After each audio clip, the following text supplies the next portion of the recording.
Good afternoon, everybody, and thank you for watching, for listening, and thank you for being here in the room if you're one of the media folks present.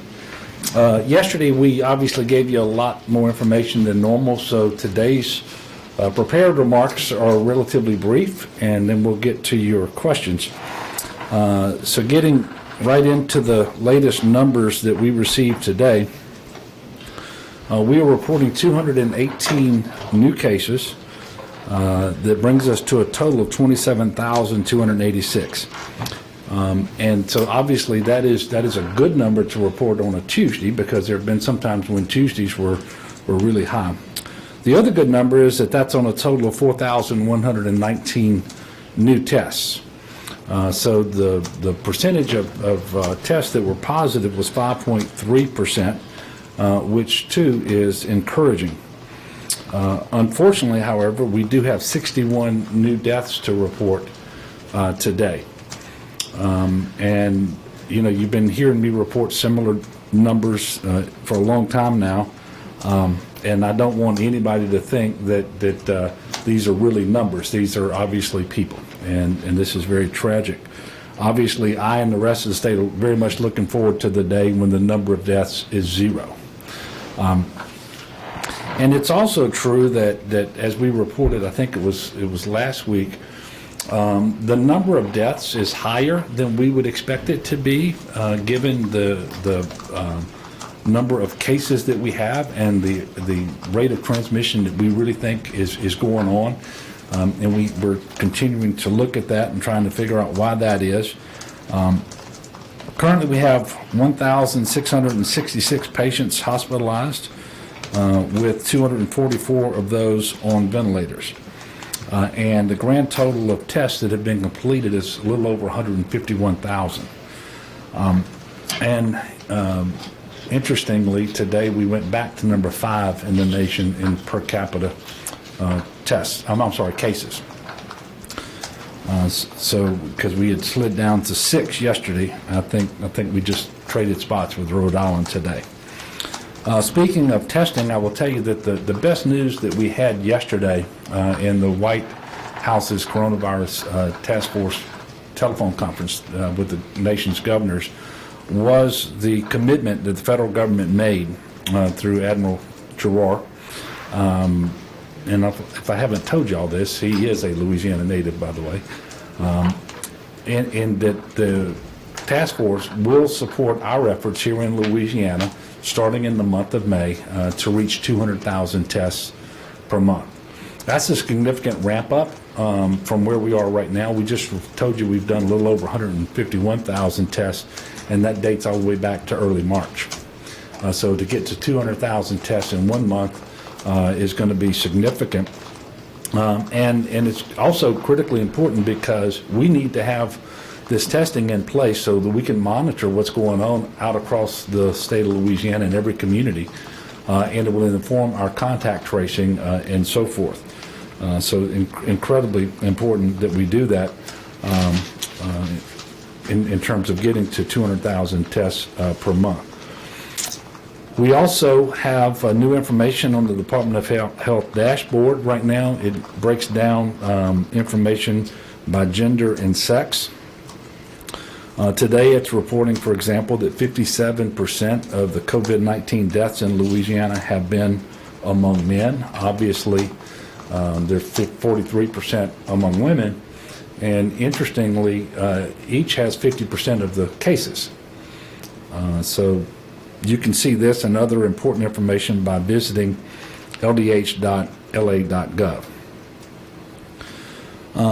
Before I open the floor to questions, a couple of other things, one of which is there is severe weather moving across North Louisiana right now that we want everyone to pay attention to. That could continue through the day. So please watch for that.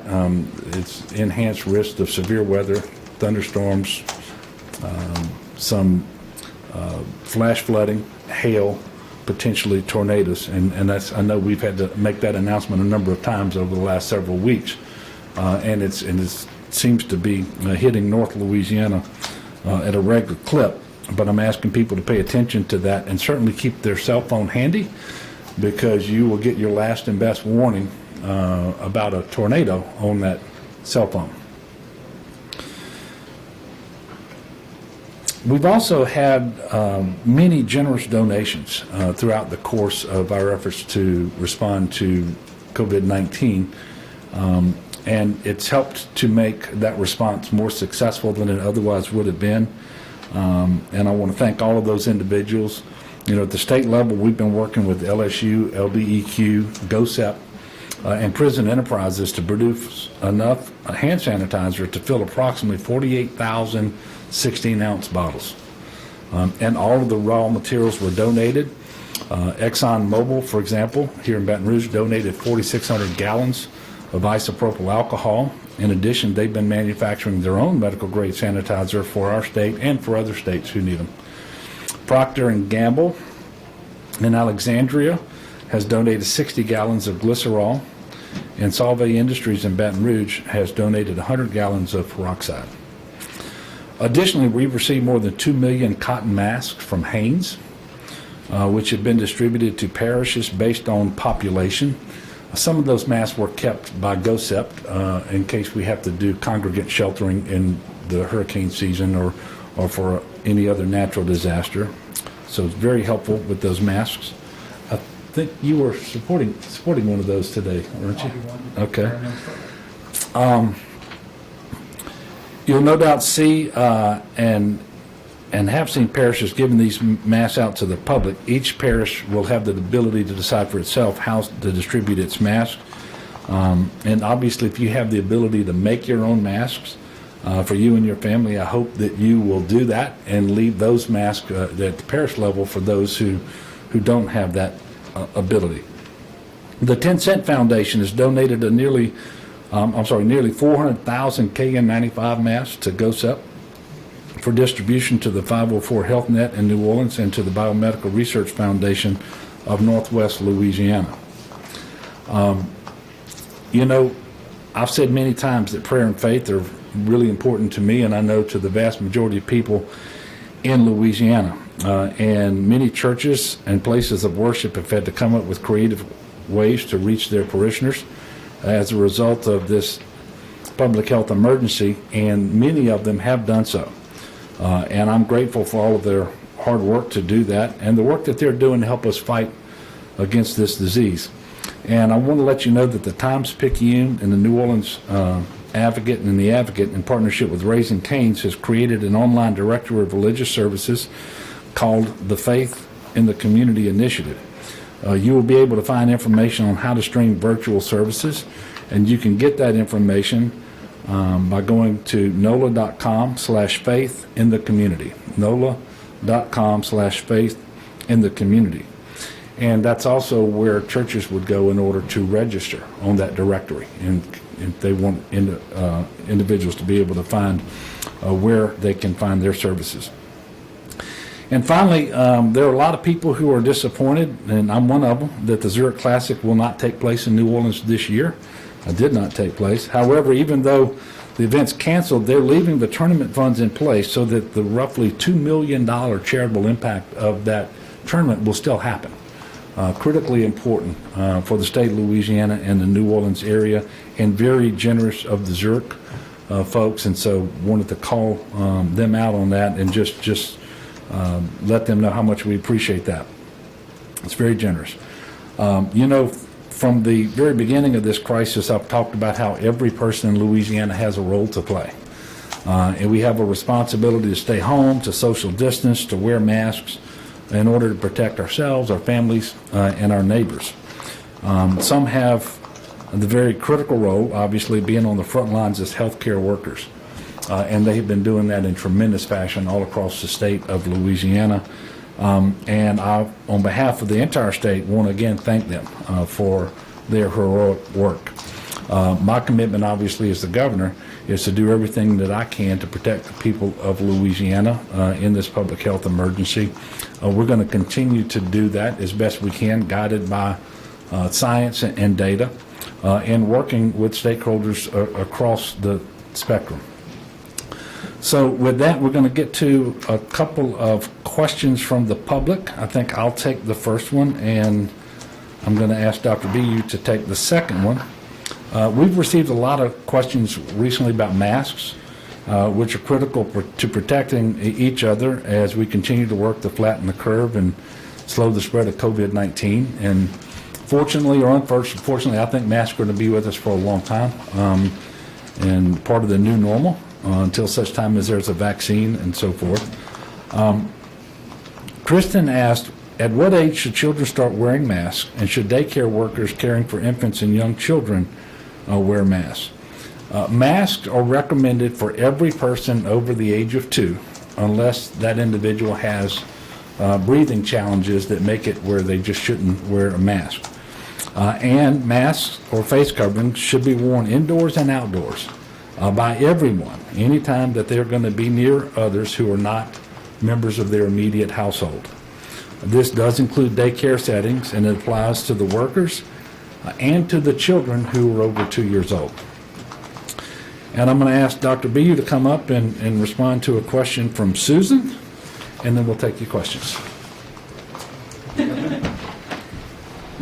And so Susan asks, please demonstrate how to correctly wear a mask and explain the importance of this. So, the governor's previously said that he and I wear masks when we're out and about at town separately. We also wear masks here where we're working closely together with others, and people at home can't see, but your press are all wearing masks as well. And the importance is that when I wear a cloth mask, not a medical grade mask, but a cloth mask, I'm limiting the potential virus that's shedding out of my face spreading to others. And so if we're all wearing masks, we are limiting the likelihood that if any of us are asymptomatic or symptomatic, that we are shedding virus towards each other. So it's important that we do this mutually. Masks, these cloth masks are not designed to protect you, they're really to protect everyone else, and that's why we need everybody to wear them. So if everybody protects everyone else, then you're protected as well. So the proper way to wear one is pretty important, because the way that you wear a mask could make it more or less effective. When you're not wearing your mask, we recommend that you do store it in a bag. Here I've got a clear plastic bag, and I have my mask folded such that the inside part of the mask is covering, is touching together. So I'm not exposing the part that's going to be on my face. And then I put it over my ear, and critically try to adjust it as little as possible. And importantly, the mask needs to cover my nose and my mouth. You need to make sure that you've got the right size mask, and if you're making your own masks at home, do a little bit of adjustment and measuring. You want to make sure it's not so loose that the mask is falling down constantly. You also want to make sure that it's not so tight that it's going to irritate you a lot and you have to touch it. The idea is you want to touch your mask as little as possible, and in general, as we've been saying from the beginning, touch your face as little as possible. Next, when you're taking off your mask, and really I should have even done this before I put on my mask, you need to wash your hands, because you're now going to touch your face. So put a little bit of hand sanitizer to clean my hands, and now just using the ear loops, taking the mask off, fold it in half. Again, the outside part of the mask, I'm going to fold it one more time so it fits in my bag, and then I'm putting my mask back in my bag, and then I can carry that with me without any problems. I'm going to put this mask on as soon as we're done with the press conference. Luckily, I'm keeping mostly 6 feet away from all of y'all. But really, again, as the governor said, anytime that you're around individuals who are not in your immediate household, indoors or outdoors, we want you staying at least 6 feet away, but even better, in addition to that, we'll be wearing your mask as well. Do want you to clean your masks every day. It's important that they stay clean. So wash and dry. You can put them in your laundry. You can hand wash them and dry them. But that's going to be pretty critical. And if they get dirty during the day, you need to take it off and put on another mask. Thank you. So those of you who hadn't seen the Hanes mask before, that was one of the Hanes masks that we distributed, almost 2 million of those around the state of Louisiana. So with that, we'll take your questions. Yes, sir. Greg? Governor, you said yesterday, which Dr. Lee confirmed, that you had unanimously from your medical expert team to extend the order. Did you have any counter advice from your senior staff that's not part of your medical team? No. Of course, and they had the benefit of sitting through all the presentations and looking at the data that we came in across all of the criteria that we were looking for in terms of symptoms, cases, hospitalization, and then also knowing what the timeline is going forward with respect to the testing. I just told you about the 200,000 tests that we should reach in May, and also the contact tracing capacity. And all of that work together, and also knowing that Louisiana is a hotspot state. And if you recall, back when the president released his plan for reopening America, he indicated that May 1st was a good date and that it would work for a lot of states, but not hotspot states. And there's not been a single conversation that I'm aware of in many weeks now, if you were talking about hotspots, where you didn't talk about Louisiana. And so it wasn't a stretch. Now, we were all disappointed because we were all hoping that when we sat down and looked at the 14 days worth of data, that we would have improved to the point where we could safely move to phase one. And that just wasn't the case. But another reason that informed the decision, and which I think led to it being unanimous with the senior staff, was that when we looked at how much of the economy we had left open in Louisiana to begin with, compared to some other states, that we already had considerable parts of our economy open. And again, yesterday we had reopened the non-emergency medical and surgical procedures. We had left retail open if they weren't essential, but hadn't been closed. And obviously we're talking there about bars and barbershops and salons and that sort of stuff. And that we had followed all of the CISA guidance, so that everything that CISA had determined, and now it's been through 3 iterations of their listing of critical infrastructure, had been left open as well.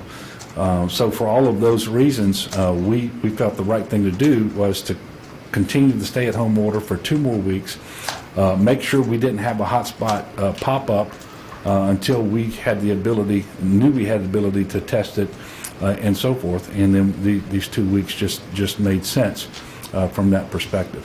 Yes, ma'am. Governor, some other states have, because of the budget concerns, have started furloughing state workers or doing hiring freezes or spending freezes on non-emergency items.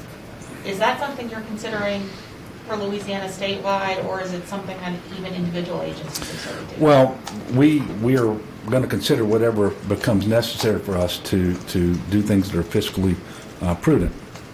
The good news for us as we finish up the current fiscal year, as you will recall, we running a significant excess in the current year. I was about to say surplus, but surplus applies going backwards. So we're running a significant excess. We will have an REC meeting in the middle of May, I think around May the 14th, and we will figure out what that number is today. But for the year that ends on June 30th, in good shape. Where the changes will likely come will be the year that starts July 1st, and of course we have to have that REC meeting, and then that's going to inform the whole budget process and everything else. But that excess that we had, along with surplus from the previous year, really has put Louisiana in a much better position than other states. And then the other states have, some of them have different fiscal years. Some of them go from January 1st to December 31st. Some go from July 1st, the way we do, to June 30th. And others, I think, mirror the federal fiscal year, October the 1st to September the 30th. And I don't know where those states are in their budget years, but we're wrapping up one year and preparing for the next. And so that's one of the reasons we haven't had to take those actions, along with the fact that we've had surplus from the previous year and excess in the current year. Yes, sir. Governor, you talked about the commitments the federal government has made regarding testing. How many specific tests have they committed? Did they commit a specific number to Louisiana? And also, you mentioned the possibility that we're going to start testing asymptomatic people. Yeah. I know in recent weeks you've said these tests don't work for asymptomatic people. Can you address why we are now moving to tests for asymptomatic people and what the timeline might look like? So the number is 200,000. That was the plan that we submitted, I want to say, last Wednesday to the CDC. It has been approved. And in fact, when they gave the announcement yesterday in that video telephone conference, I think every state's plan has been approved. We expect to starting next week or in the first week in May, which is next week, that we're going to start receiving weekly allocations. That will increase over time, but will get us to that 200,000. And what we're talking about are those test kits. So these are swabs. This is the viral transport medium, test tubes and reagent. And which, by the way, great news, because these are the things that have been hardest to get. And so the 200,000 that we say we need, they will be providing those to us starting next month. And that's in addition to our current capacity that we already have? Well, it'll be in addition to whatever we can get from other sources. Now, the truth is, if we get 200,000 from the federal government, we won't need very many from other sources, and the additional testing that we will do might involve more things like the serology testing, for example, for antibodies. But really, this support that we're getting from the federal government is critically important. And then yesterday, and you probably heard this discussed at the President's press conference last night. I wasn't able to watch it. But they released a blueprint and a plan for testing, which basically is guidance to the states on the things that we should be looking at when it comes to testing. And Dr. Bu had already been working on our plan. The guidance we got from the federal government dovetails very well with what we were already planning to do here in Louisiana. And as you mentioned, for the first time, the federal government, or at least the first time to my knowledge, Dr. Burks started talking about the need to test asymptomatic people. And the reason is we have a better understanding on a couple of things. One is that there is a significant percentage of people out there who are either asymptomatic or mildly symptomatic, yet they're COVID-19 positive and shedding virus, I should say, which means they're contagious.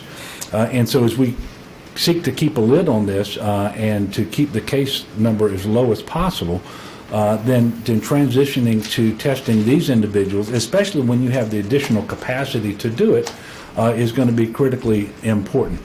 And the second part of that is, and this is a somewhat of assumption on my part, and I'm going to ask Dr. Bu to come up and expand on this, is that they now believe that these tests have more accuracy with respect to individuals who are asymptomatic. Initially, what we were told, and we were told this for quite a long time, is that asymptomatic individuals would be at greater risk for getting a false result. And if they were asymptomatic, then the false result would be that they were negative when in fact they were positive. And Dr. Bu probably has some more updated information on that, so I'll ask him to come up here and share it with you. Yeah, and you know, along the lines of what the governor was saying, we have a lot more information, not only from national researchers, but just looking at data in our own hands, that there are significant numbers of people who don't have symptoms that are shedding virus, and most concerningly, when we talk about places where people are living in close proximity. For us, the biggest concerns there are nursing homes, long-term care facilities, prisons, and the like. And I think where we've seen the CDC do investigations in a nursing home in Seattle or a homeless shelter in Seattle, both of those studies indicated that at the time that there was an initial outbreak, when they tested the entire population, there was some value to identifying that there were a group of folks who they could identify virus in who had no symptoms, some of whom never went on to develop symptoms, some of whom did develop symptoms over time. And so when we're talking about what's the risk to that population, how do we reduce the likelihood that somebody is shedding and unaware of it and then continuing to spread COVID in that congregate setting, in that close living environment? We think that there's really more and more evidence now that the asymptomatic testing is going to be helpful for those individuals. Now, if somebody tests negative, everything that we said before still applies. They could still very well be in that period of early incubation and not yet shedding virus. And so what we are working with the CDC and others on is determining how frequently we would need to test those people who test negative in a congregate setting, in one of those close living environments, to make sure that as somebody develops symptoms, they're not given this false sense of reassurance and saying, I'm negative, so I can just go on about my day. We want to make sure that it's clear that we need to continue to test those individuals over their period of potential exposure to make sure that they don't develop certainly shedding, and then obviously once they're symptomatic, they would be tested anyway. So we're talking about nursing homes and prisons and In the initial phases, we're talking about especially those areas where we think people are going to come into closest proximity. Now, it still could be happening in the general public. The risk is much lower because the likelihood that you are going to be around such a large number of people that may never have been exposed to the virus is less because we're all following social distancing, we're all wearing masks. But in those settings where people have to live close to each other, we think that there may be a benefit to actually doing that testing for Do you think we're asymptomatic ultimately going to individuals. test all nursing home patients in Louisiana, for instance? So we'll have to see. I mean, there are still many facilities that do not have any COVID cases. So I don't think I would start going out and testing entire facilities that have no indication that COVID has reached their doors, especially given that while we are excited and grateful that there will be testing resources coming to the state, 200,000 is still not enough to test 4.7 million Louisianans. So we still need to be thinking about who's priority for testing, making sure that those individuals, especially the most vulnerable individuals to COVID-19, get as much testing and head warning as possible. For me? Actually, for you. Yesterday, we talked about this Yale study, the Washington Post reported. Did you get a chance to look at that? I haven't looked at that specific study, no. Well, they're saying that the death rate from this could be way underreported. Mm-hmm. And then the London Times, the Financial Times in London, did a similar study, and they said that they agreed with that, that maybe it might be as low as 60% across 14 countries. How could that be? How is it there could be such a lag, or we could be that far off on deaths? Yeah, so I think what a lot of these stories are hitting on is that, overall, while we're seeing certainly COVID-related deaths are a new classification that's increasing, deaths in other categories seem to be down. We don't know how much of that is actually that there's lower levels of deaths, for instance, as we talked about yesterday, heart attacks, strokes, or if it's that there are individuals who are dying, we're unclear why they died, and they're being put in this unclassified category. Right now, to my knowledge, we haven't really seen that, where there's this sort of unclassified group. But I think what these researchers are usually doing is saying if there's a group of folks that are dying unclassified, those could be COVID deaths, and thus there's a large number of COVID deaths that we're not characterizing. Again, I can't tell you with any certainty, and I don't think anybody can. What I can tell you is in Louisiana, we have two policies that I think make that less likely. One is we do encourage our coroners and our physicians and providers to, whenever possible, test somebody who they suspect may have died of COVID while they're still able to, within that 3 days that they're with the body. And that will give us some testing data that will tell us right off the bat, were they actually positive or negative. And then we've also given, the second policy is we've given coroners and physicians the ability, if we can't test that body during the 3 days that we have the individual, to say this was a probable COVID-related death. And after we gave that authority and looking through the number of deaths, we only have, again, I think it's something like 59 or 60 probable COVID-related deaths in comparison with the sadly larger number that we have of confirmed deaths. So I think in Louisiana, we're trying to take steps to really be as inclusive as possible and really sort of measure how much impact this is having. Well, they said that Louisiana was good because the testing rate was higher than most other states, and they expect a spike in deaths in Florida and Texas, who, by the way, are starting to open up. They're starting to reopen. And none of the 9 states that have reopened or reopening right now have met the criteria from the White House. So I guess I'm questioning, why are we paying attention to the criteria of the White House? I mean, I understand we're protecting public health, but... Well, I'll give you my public health answer, which is, I think that the criteria that the White House put out were developed with the CDC and others who were looking at, the same things that we thought were relevant. People who were showing symptoms of COVID, people who were tested and found to have COVID, and people who are hospitalized for COVID. We are fortunate that we have been able to have a significant amount of testing. We want to do even more than that to put us in a better place. But I think those are the core measures. And I think when you look across states, there's not too many states that are saying we want to look at something different. I mean, it's just, that's what you're going to look at for COVID. So I think the White House proposals fit a lot with what we're thinking are the important things to look at. And when we look at that data, as we showed yesterday, we don't see that we yet have what we need to safely be able to have people reopen and go back to aspects of public sector or private sector. Dr. Bu, is there a scenario or a phase to the new testing when eventually people in the general population who are asymptomatic will be tested, not necessarily people in nursing homes or prisons? So there's no easy answer to that. What I will say is that any test that we do in a medical setting, actually the way that test works or how much we can rely on it really depends on what we're testing for, how frequent that is in the community. So the longer we continue doing what we're doing, the less COVID there is in the community, the harder it makes to make that judgment about that false positive or false negative test. A situation where you have lots of people with COVID-19, we can rely a lot on those results. As we get fewer and fewer people, you worry that the chances that what I'm seeing is a false positive or false negative increases. So what I would say is, over time, we're increasing our capacity to test many more people. We want to focus on those people in those high-risk settings. But what may also be happening at the same time is that the amount of COVID in our community should continue to decrease, and so it's going to be it's going to be something we're going to have to look at over time. What probably will continue to increase, though, is our interest in looking at the serologies. If people have been exposed to the virus, have developed an antibody immune response to it, that's one where I think over time we're going to continue to want to see more and more of those tests deployed. Y'all were looking at me, so it's time to come back up. One point I did want to make, because this gets lost on people, I think, sometimes. A negative test, and let's assume that it's a negative test for COVID-19 and that it's accurate. That individual does not have COVID-19. It doesn't mean that individual wouldn't be positive the next day. And so people need to understand that. A negative test doesn't mean you don't have it and you're never going to get it. So if you test negative today and develop symptoms tomorrow, you need to go get tested again, because that's just the nature of how these tests work. And so I wanted to share that all that with you. And with that, I will resume my questions. Yes.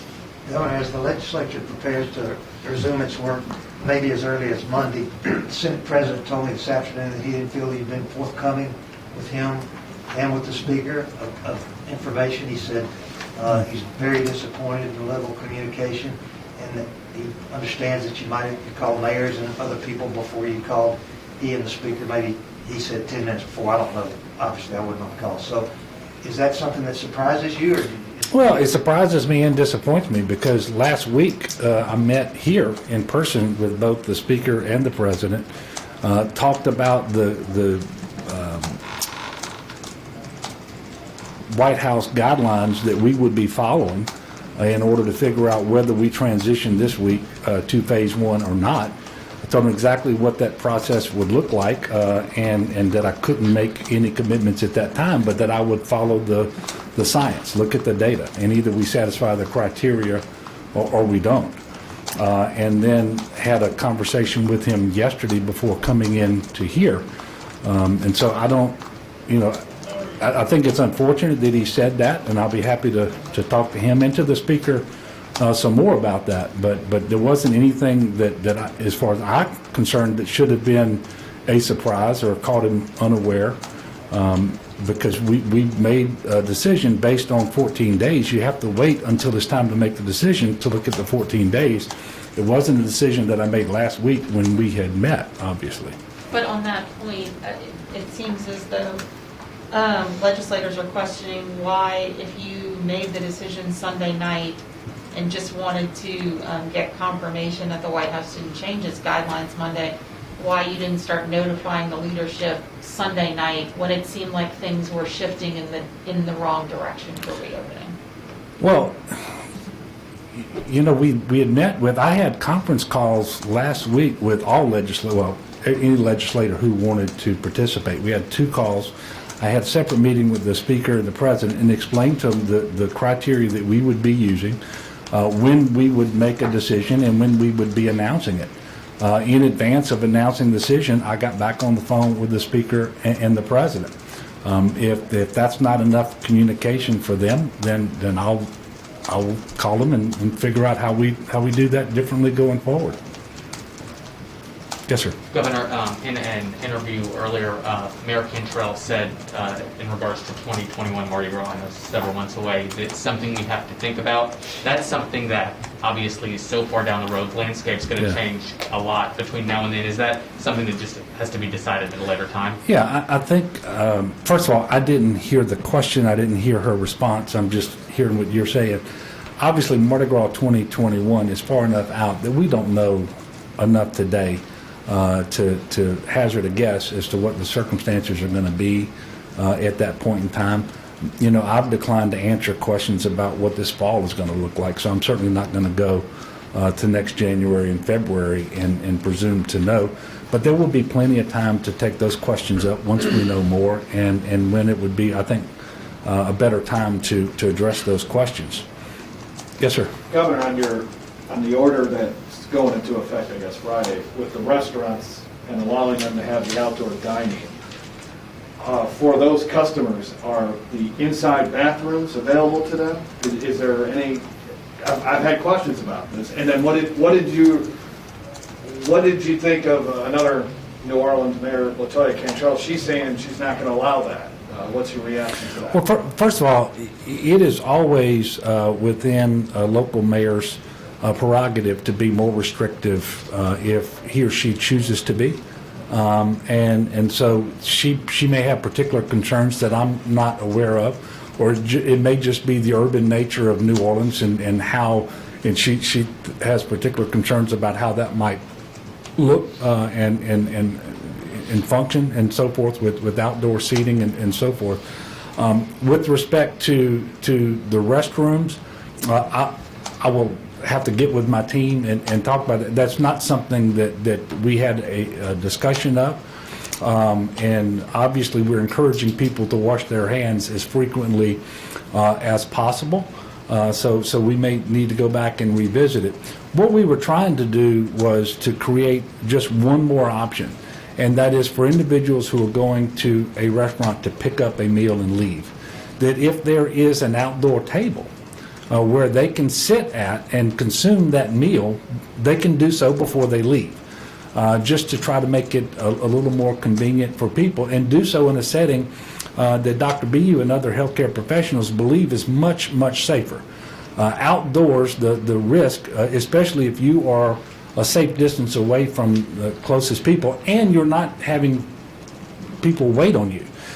So you wouldn't have an employee bringing you things back and forth from the kitchen or going from one table to the other and contacting different individuals. So that's what we were trying to do. That's one of the reasons we made the announcement on Monday, by the way, so we would have an opportunity to take questions and get those things clarified before Friday, and we'll take a look at that. But I do, since you mentioned the word bathroom, I want to take, it is still recommended that people wash their hands with soap and water as frequently as possible. And so that's something we'll have to look at. Yes, ma'am. Governor, on the unemployment numbers, is there any concern that the state is depleting its unemployment trust fund at a rate that is going to make it either run out or problematic to refill? Yeah, well, there's always that trouble when you have a situation like this. You know, we started out at over $1 billion in the trust fund. I think we're still over $900 million in it. And when it gets to right around $750 million, there's a reduction in the weekly benefit that gets paid. And also the incumbent worker training program gets discontinued, and you have different threshold like that. So it certainly is something that we are watching and concerned about, and looking for things that we can do to shore up the trust fund in the short term, and looking at different options that we may have, none of which are terribly appealing, but some obviously better than others. Yes, sir. Do you know of any local parish officials that are creating reopening plans that are less restrictive than the stay-at-home order, which I would take to mean they're in violation of the order? And also a two-parter, sorry, the $1.8 billion in federal aid, have you made any decisions on how to spend that? The answer to the second question is no. And obviously the guidance that came from Secretary of the Treasury Mnuchin was such that it can only be spent on expenditures related to COVID-19. It cannot be spent for to make up lost revenue. It cannot be used for that purpose. But now we are working with our congressional delegation and through the National Governors Association and directly with the White House to try to figure out what flexibility Congress may create the next time they pass an act that may retroactively make that funding more flexible. Because if they do that, then it's going to be something that more local governments can take advantage of. And as you will remember, 45% of the 1.8 billion, it was the intention of Congress that go to local government. We intend to be faithful with what that architecture looked like coming out of Congress, where 45% went to the local government and 55% would stay at the state. But we're looking to see if there's additional flexibility granted, because right now, quite honestly, local government is not really presenting expenditures. They're telling me they need the funding to offset loss of revenue. That's not an acceptable use, and so we haven't made any decisions on that yet. And I'm sorry, your first question? The parish officials. Oh, yeah. I haven't heard of that, and certainly that's not the way it works. If a local official who has the authority wants to do something that is more restrictive than my orders, then they can do that, and that has been done in some cases. But it's not up to a local official to be less restrictive. Yes, sir. We just crossed over 1 million cases in the United States, which is 1/3 of all the cases around the world. Are we any closer? The White House said anything about being closer to a vaccine? You know, the working assumption that I have is that every day we're closer to a vaccine, because I think one's coming. I just don't know when. I did see something wasn't able to watch the segment. It scrolled across the bottom of the screen, and I don't remember if it was Fox or CNN, that said there are 7 human trials of vaccines underway right now. So I'm going to pray for success with a vaccine that will prove safe and prove effective, and that would be fielded just as soon as possible. I know from conversations that the White House has had going back for many weeks now, that they're not promising that before another year or so, and that is one of the real tricky things about trying to get back to normal, when you have a virus that is so contagious and so deadly, and you don't have a vaccine, and you don't have yet an approved therapeutic treatment either. Unless one just came out, I don't think the FDA has approved a therapeutic treatment for this virus either. And that's really what makes this so different than other things that we deal with and make it so hard. And it's why we try very hard to keep the cases down, increase our testing capacity and contact tracing and all that sort of stuff, because we don't yet have that vaccine. Last one. Question? You guys ran out of questions. Jeff, how are you? Have you heard from people, whether it's small business people or even mid-sized businesses, saying, you know what, I can't hold out anymore?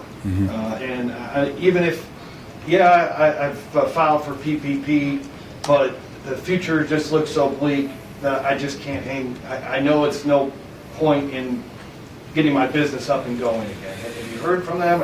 Have you had any kind of contact with those kind of business owners? Well, certainly with the Resilient Task Force that we've created, the Resiliency Commission that has 15 task forces under it, and that's every economic sector in the state. Obviously, we're getting reports from them, and some individuals have expressed that. We are trying to make sure people are aware of the array of things that are out there that could potentially help them. Whether it's the PPP, whether it's the program we have here at the state level on a loan guarantee program that we put together, making sure that they know that their employees can receive unemployment compensation until such time as they can go back to work and so forth. But it is a very difficult time. I mean, there's no doubt about that, especially for businesses who are of a certain type, that their businesses have been interrupted. You know, if you own a hotel right now, extremely hard. All of those things related to tourism, and so many restaurants, for example, are related to tourism. This is an extremely difficult time. I happen to be someone who is optimistic, and I know we hear the president say this. I believe that we're going to bounce back quicker than some people might think. but we're just not there yet. We have some work to do. But what I also know is that if you try to forge a path forward too quickly, and cases spike again, and look something like they looked several weeks ago here in Louisiana, you actually do more damage and more lasting damage to our economy than if we try to get it right to begin with and keep those cases down and then reopen in a way that can be sustained over time and can continue to grow. Because if you keep going back and forth between hitting the accelerator and hitting the brakes, I think that's the worst thing that can happen. And so it's sort of like, and I think this analogy was used at the national level. This is not a light switch where you go from dark to complete light. It's a dimmer switch, and that's what we're trying to get right, and balancing the need to reopen the economy as we can with the imperative to protect public health. And those things are obviously somewhat in conflict. And striking the right balance can be very difficult. And wherever you strike it, there are obviously going to be good people on either side who say you went too fast or you went too slow. That's why we decided to take the guesswork out of it and apply the science, look at the data, and see whether it met the criteria. But doing it in that approach, we think gives us the best chance to not have to hit the brakes again. And to bring everything to a screeching halt, and it'll allow us to hopefully move forward in a way that can be sustained while protecting public health. There will not be we're not going to schedule a briefing tomorrow. That could change, and if it does, we will certainly let you know. And then we will advise you when the next briefing would be, which I suspect will be Thursday at 2:30. Thank y'all again for coming. I want to thank the people of Louisiana, because they have been incredibly strong throughout this and done a tremendous job in getting us from where we had the fastest case growth in the country and really in the world, according to Dr. Wagner, using the Johns Hopkins data, to where we are in a much better place today. And if we can continue this for a while longer, I am very confident that we're going to meet the criteria, transition to phase one while we have the testing capacity and the contact tracing capacity in order to ensure that we can continue down that road in a way that is safe for the public. So I do want to continue to express my appreciation to the people of Louisiana. I know this is tough, but I also know that we're strong and resilient, and we're going to get through this. So thank all of you, and God bless.